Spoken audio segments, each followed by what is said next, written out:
We all say we want to have a blessed life, but what does that really mean? Is it simply having a nice car, a big house, new clothes?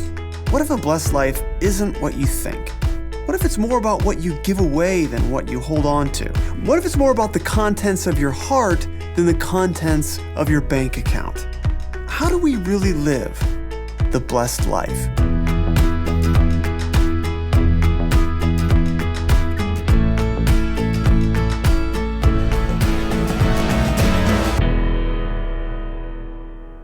Welcome to part one of the blessed life.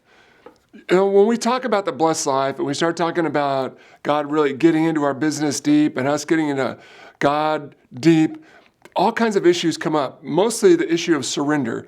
And surrender has to do with just pretty much everything in our whole life. When I talk about particularly finances and we get into money, wow, everybody gets freaked out and they're like, oh my. But Jesus talked about money more than he talked about heaven and hell.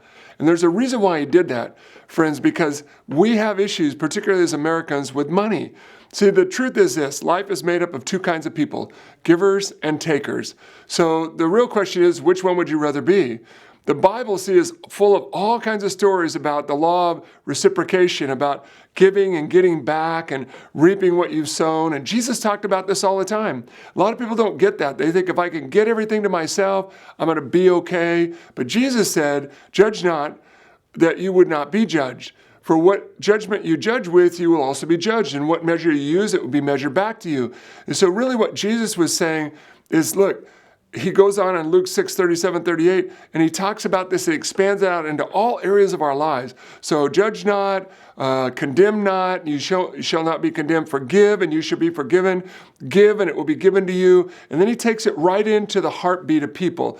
Are you a giver or a taker? Because givers, it will be given back to you. You'll reap what you sow. You'll be blessed in good measure, pressed down, shaken together, pouring out over you. And really, it was a picture of people in the poor, in the fields gleaning, the poor gleaning and packing in as much as they could and having it overflow.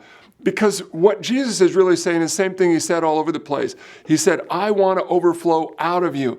I want to fill you with my glory, my presence. Then I want to move out of you. So each of us, listen, is given a heart issue here. And the words are really crucial. When Jesus says, if you condemn, you'll be condemned. If you give and forgive. Now, these two words are really important because they are made up together, obviously. We usually don't tie them together, but Jesus clearly connected the concept with caring for the poor, giving your heart away. So people that learn to share and give out of themselves, like Deuteronomy 15:7 talks about, just helping the poor all the time, giving them part of the land, not shutting down your heart with them, not hardening your heart. But friends, most of us, if we're going to be honest, we do that. When people have a need, and instead of willingly help them, like it says in verse 8 of Deuteronomy 8:15, it says willingly lend him a hand sufficiently for his needs, we just go, no, I don't think so. I think that's somebody else's responsibility. But friends, if you're a believer, and you're going to go deep with God, you got to get your head around this. God is going to stretch you out and ask you to enter into other people's issues and their needs. And part of their needs is that you would care for them and help them, that I would care for them, that the church would care for them, that we would be givers, not takers. So, when Deuteronomy 15:9 goes on, it says, beware, which is a very interesting thing. Beware, at least there be a wicked thought in your heart. So, anytime I start to have to deal with the issue of the poor and giving to the poor, I always have to check my heart and go, okay, beware, because it's so easy to shut people out. And then you end up wicked. The word wicked is a very important word there, because most of us wouldn't think that. We would just think, okay, I'm all right because I did that. But listen, the truth is this: our selfishness is described in two ways. It's described in this text as wicked and as grieving. And so you got to get that. In verse 10 of chapter 15 of Deuteronomy, he says, you shall surely give to the person, and your heart should not be grieved. So what this is talking about is when you're giving to whatever you're giving to, your tithe, your offerings, some extravagant gift that you give to the building fund, that you give to some poor person, whatever it is, don't let selfishness strike and cause you to grieve, because grieving is not the heart of God. The only way that we can get through that is developing a generous heart in our family, with our kids, with ourselves. And friends, it starts inside of me.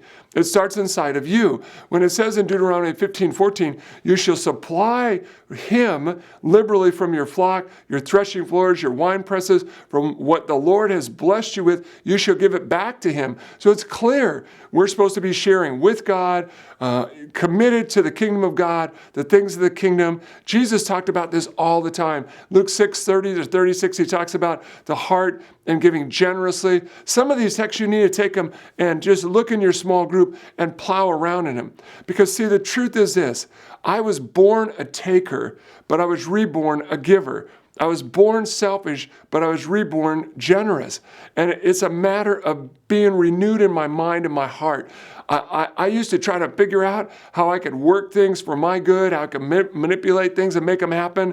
And that's the attitude of a taker, not a giver. That's selfish, not generous. And so selfishness tries to manipulate things.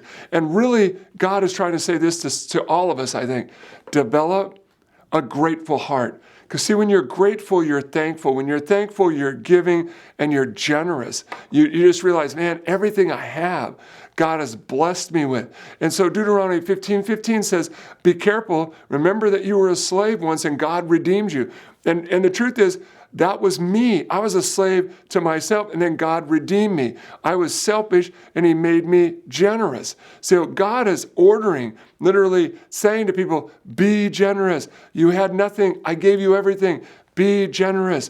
I blessed you. I forgave you. Forgive other people. Learn to be a giver, not a taker. So there you go for week 1. Develop a generous heart. Talk about it in your group. Plow it down. I know it's hard, but friends, it's a great journey.